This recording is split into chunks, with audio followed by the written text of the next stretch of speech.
Hello. So, welcome back to day 39 of 45 days LP CV2 preparation. तो आज है day 39 45 days LP CV2 preparation का।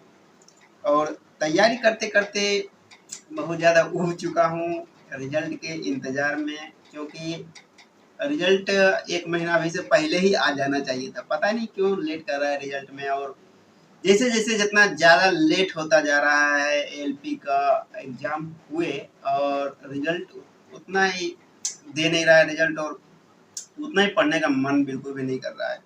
और आज तो सेट भी मारने का मन नहीं था, फिर भी हम सेट आज गए हैं लगाने के लिए। आज सर्दी हो गया थोड़ा सा, और जुकाम टाइप का लग रहा है, और बुखार टाइप का भी लग रहा है, लेकिन बुखार लगा नहीं है अभी। सरद गर्म हो गया थोड़ा सा, इसके चक्कर में ऐसा हुआ है। तो इसके चक्कर में जो है ना, आज पूरा मन अच्छा था नहीं, और दिन भर आज पढ़े भी नहीं सही से। आज सिर्फ खा पी करके सो गए थे। और लेकिन सेट तो लगाने के लिए हम गए थे, क्योंकि कंटिन्यूटी जो है वो टूटे नहीं, इसलिए हम सेट आज लगाए हैं। सेट का नंबर मैं यहाँ पर लगा दूंगा कि कितना नंबर आया था। और थोड़ा सा भी सर सेट हार्ड कर दिए हैं, और सर जो है एसके झा सर खुद से सेट का डिस्कशन अभी करवा रहे हैं नहीं। और एक दो टीचर लाए नया टीचर, जिनको कि समझाने उतना अच्छा से आता है नहीं, क्लियर कर पाते हैं नहीं। जो आसान क्वेश्चन रहेगा ना, उसी को समझाएंगे बार बार अच्छे से एक्सप्लेन करेंगे। जो आसान क्वेश्चन जो कि हमको आता है, आसान क्वेश्चन को ही आप समझा रहे हैं 4 बार, और जो मुश्किल क्वेश्चन आएगा उसको बी नंबर इसका होगा, टिक करके चल दिए। ये क्या मतलब हुआ फिर। और इसके झा सर खुद से करवा नहीं रहे हैं। इसके झा सर जो है बैच अपना खत्म करने के चक्कर में लगे हुए हैं। पहले इसके झा सर ही खुद से करवाते थे। या तो और हो सकता है कि कुछ दिन के बाद जब रिजल्ट आ जाए उसके बाद से फिर इसके झा सर आए खुद से सोल्यूशन करवाने के लिए। लेकिन अभी जो है टीचर रखे हुए हैं सभी, लगभग सभी सब्जेक्ट का, और कंप्यूटर का भी, basic science and engineering drawing का भी, और साइंस का भी, और इन्वायरमेंट का, कंप्यूटर का, सब कुछ का, मैथ्स का, रीजनिंग का, सबका टीचर रखे हुए हैं। रीजनिंग का तो सेम टीचर है, वो तो अच्छे से पढ़ा देते हैं। लेकिन और भी बात बाकी जो टीचर हैं वो चेंज कर दिए हैं सर। अभी नया टीचर ये लोग आए हैं, और इनका पढ़ाने का तरीका हमको बिल्कुल भी सही लग नहीं रहा है। एक्सप्लेन करने का तरीका ही सही नहीं है, इसलिए हम जो है ना वो देखते भी नहीं है उसका वीडियो जो है डिस्कशन में जा करके। पता नहीं इसके जैसा फिर से कब आएंगे, अब देखते हैं। और हो सकता है रिजल्ट आ जाए तो आए, और रिजल्ट का इंतजार करते करते माथा गर्म हो गया है, और रिजल्ट दे नहीं रहा है। पता नहीं क्या सोच रहा है रेलवे वाला। फिर से लगता है पंचवर्षीय जो योजना जो है बनाने का इसका मन हो गया है।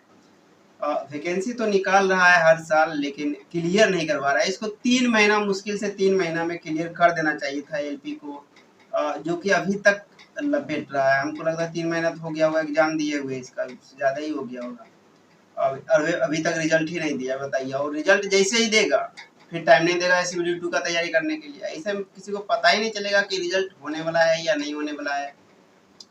कम से कम रिजल्ट दे देना चाहिए ना, उसके बाद रिजल्ट दे करके एक डेट सो कम से कम रिजल्ट दे देना चाहिए, और रिजल्ट दे करके जो है डेट अनाउंस कर देना चाहिए कि कितना कब इसका CBD2 का एग्जाम होने वाला है। तब उस अनुसार से लोग तैयारी करेगा अपना, है ना।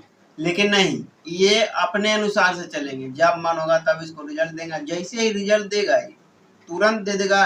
CBD2 का एग्जाम डेट जारी कर देगा फट से एकदम, बिना देरी किए CBD2 का एग्जाम डेट जारी कर देगा ही।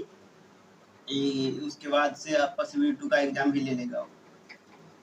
तो अब देखिए अब कब तक रिजल्ट देता है। अभी से हमको लगता है कि 5-10 दिन में रिजल्ट आ जाना चाहिए। लगभग सब कुछ का दे दिया है।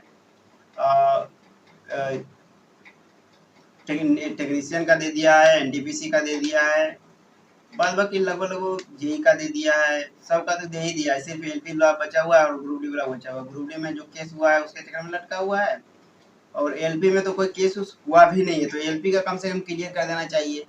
तो एलपी का भी नहीं दे रहा है। पता नहीं क्या सोच रहा है रेलवे अपने आप में, जो है बहुत बड़ा है ना, होशियार आदमी है, कहा है। अब देखते हैं कब तक रिजल्ट देता है। कल सर ग्रुप डी के रिजल्ट को लेकर के कैंपेन भी कर रहे हैं सर 2 तारीख को, तो उसमें भी आप लोग जाकर के ट्वीट जरूर कीजिएगा। इसके साथ सर कर रहे हैं कल 11 बजे से। तो group D result, group D exam result 2 ऐसे करके कुछ उसका टैग है, मैं यहाँ पर लगा दूंगा, तो उसको जाकर के आप लोग लिख लीजिएगा।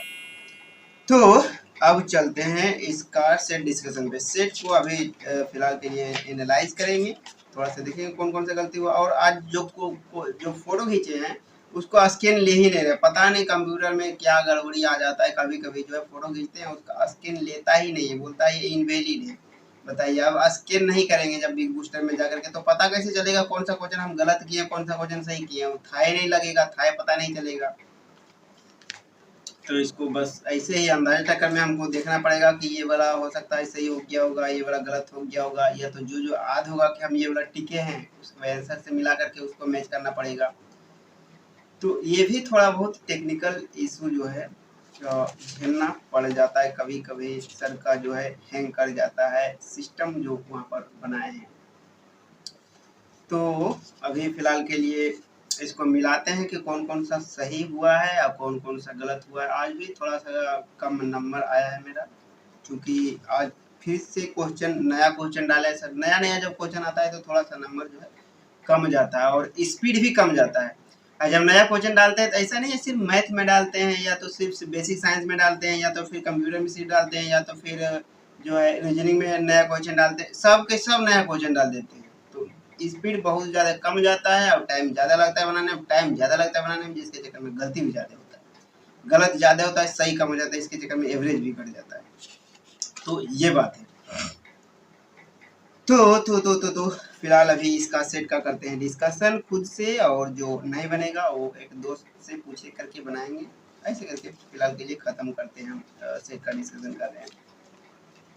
उसके बाद फिर देखते हैं जो सा टॉपिक कुछ जो नया दिए हैं सर उस टॉपिक को पढ़ेंगे बेसिक साइंस इंजीनियरिंग ड्राइंग में। उसके बाद रीजनिंग वाला देखेंगे कौन कौन सा जिसमें टाइम टेकिंग था, थोड़ा सा ज़्यादा टाइम लगा था, उसको फिर से बनाएंगे। और जो देखेंगे जो एक दो हो सकता है गलत हुआ हो, ऐसे तो रीजनिंग में गलत होना चाहिए नहीं। रीजनिंग में मेरा कमांड लगभग बन चुका है, तो रीजनिंग लगभग सही हो जाता है। थोड़ा सा मैथ में गड़बड़ होता है क्वेश्चन, थोड़ा सा इंजीनियरिंग ड्राइंग में, और थोड़ा सा कंप्यूटर में गड़बड़ाता है।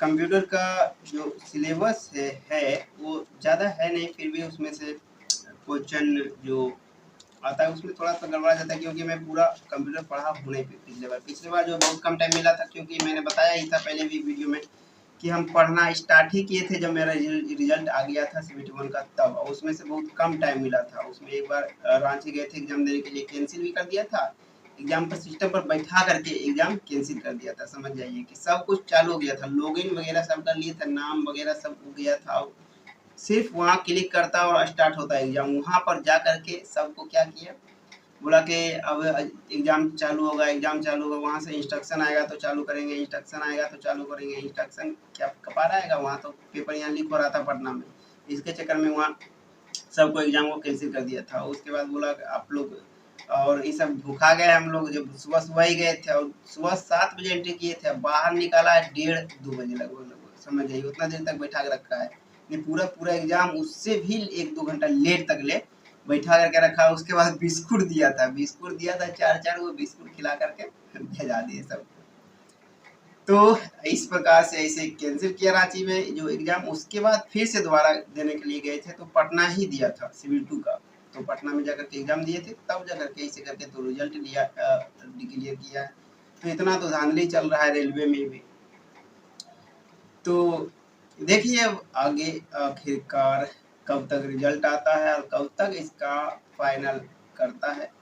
बाद बाकी अपना मेहनत हम कर रहे हैं और देखते हैं आगे क्या होता है। सो फिलहाल इस वीडियो में रखते हैं इतना ही, मिलेंगे फिर से कल एक नए वीडियो में। Till then keep running and keep growing, bye.